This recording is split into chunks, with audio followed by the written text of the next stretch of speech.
Hey, RetconRaider here. Today I thought we'd take a look at another upcoming strategy game that I've been keeping an eye on. Today I thought we'd talk about Kingsmen by Stealth Mode Games. So, what is Kingsmen?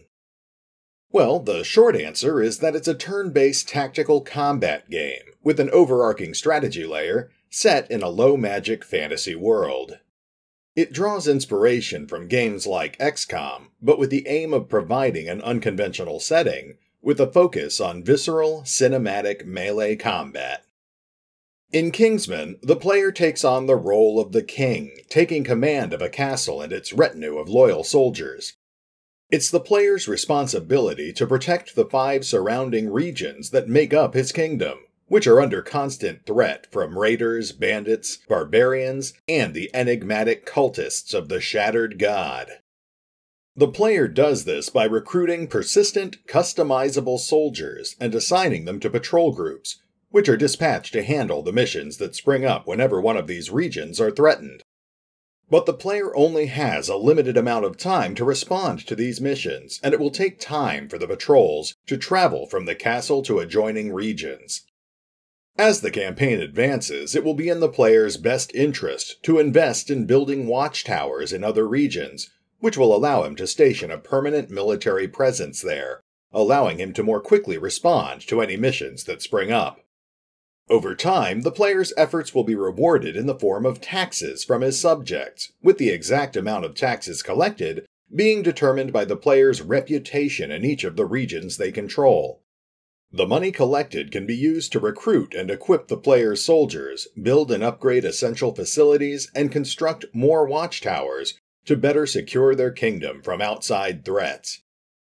At first, the player will only have access to the game's namesake, the Kingsmen, loyal soldiers trained to fight with swords and bows. Every patrol must have at least one Kingsman to lead it, but as the game advances, the player will be given the opportunity to recruit other types of soldiers from the game's various factions. For example, the player might find it ideal to ally with the Sacred Military Order of Tarshim the Great, who will eagerly join the player in opposing the cult of the Shattered God. An alliance with the Order will allow the player to recruit heavily armored knights, who specialize in using heavy equipment such as great swords or tower shields on the battlefield. Or perhaps the player would rather forge an alliance with the loose-knit tribes of the northern barbarians. While they initially play an antagonistic role, making the right story decisions will allow the player to recruit the savage, axe-wielding barbarians into their ranks. The independent rangers of Wild Woods and Twilight Grove may be invaluable allies for wilderness skirmishes, but they're notorious for their independent streak, refusing to vow fealty to any lord or master.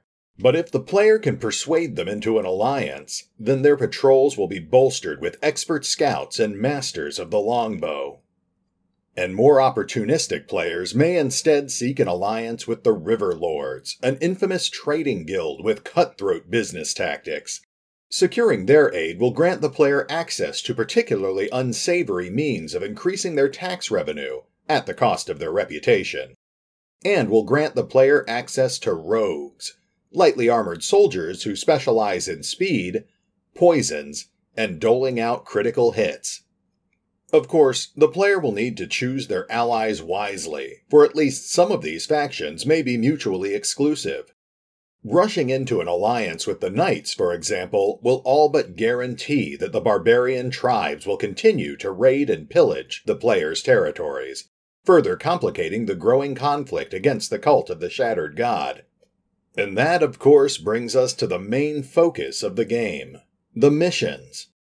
The player will generally command patrols of 4 to 6 soldiers at a time, resolving missions with turn-based tactical combat on a conventional square grid map. The game is currently still in an alpha state, so we don't have a lot of details on exactly how the combat system is going to work, but it appears that each unit will be able to move up to 6 spaces and take an action, or forego their action and move up to 12 spaces instead.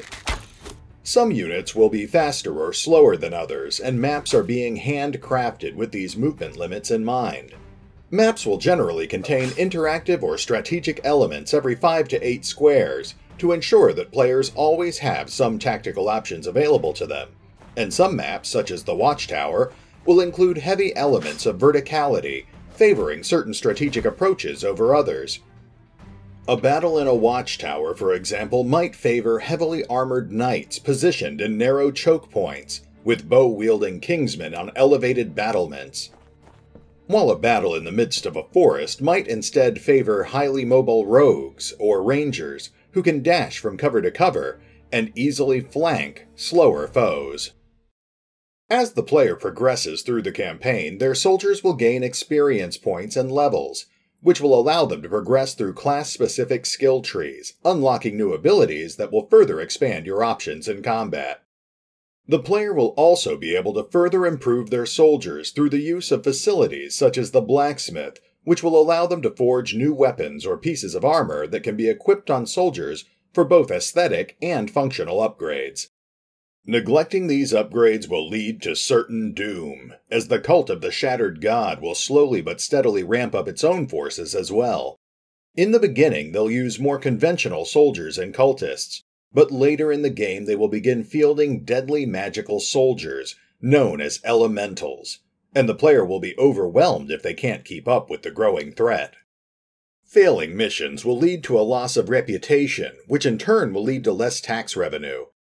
If the player's reputation falls too much in a single region, then that region may end up being lost entirely, and eventually the player's watchtowers or even their castle may come under direct assault. Kingsmen is currently in alpha, and is still being actively developed, so it's important to keep in mind that things could still end up changing from what we've seen in the promotional material so far. There's no current estimated release date, but the developers at Stealth Mode Games have been showing steady progress on the project over the past several months, most recently showcasing the work they've been doing on some of the game's complex level designs. Personally, I think this is a project that shows a lot of promise, and I plan on continuing to watch it closely.